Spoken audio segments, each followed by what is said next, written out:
Mistulang nagbigay ng green light o go signal ang Korte Suprema para ipatupad ang anumang kautusan mula sa foreign tribunal, partikular ang International Criminal Court o ICC. Ito ang naging pahayag ni Senator Raffy Tulfo matapos tanggihan ng Supreme Court ang hiling na Temporary Restraining Order o TRO ni Senator Ronald Bato de la Rosa.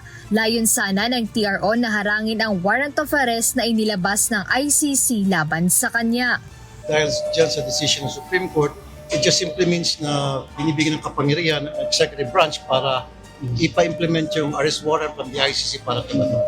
Well, good luck kay Sen. Bato.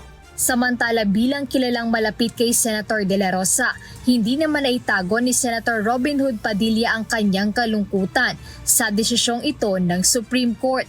Gayunpaman muling binigyang diin ni Senator Padilla ang naunang tindig ng liderato ng Senado na dapat ay dumaan pa rin sa lokal na korte ang proseso.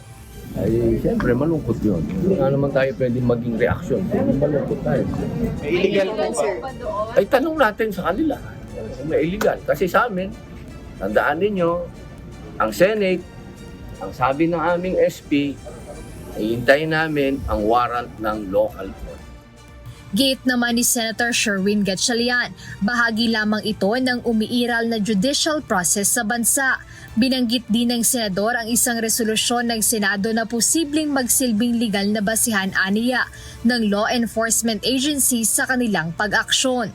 This is part of the judicial process at kung matatanda natin, meron din napupahan na resolution dito, yung resolution number 44 na dapat bigyan ng pagkakataon any Filipino to go to our local courts, and Supreme Court is a local court. So ito na yung mga inaantay ng ating enforcement agencies sa legal basis for their action.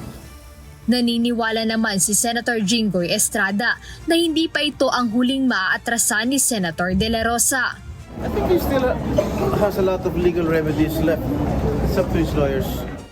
Ngayon ay plano ng kampo ni Senator Bato na muling maghain ng motion for reconsideration sa nasabing desisyon ng Korte Suprema laban sa arrest warrant ng ICC laban sa mambabatas. Jed Neresina, humahataw sa balita ngayon.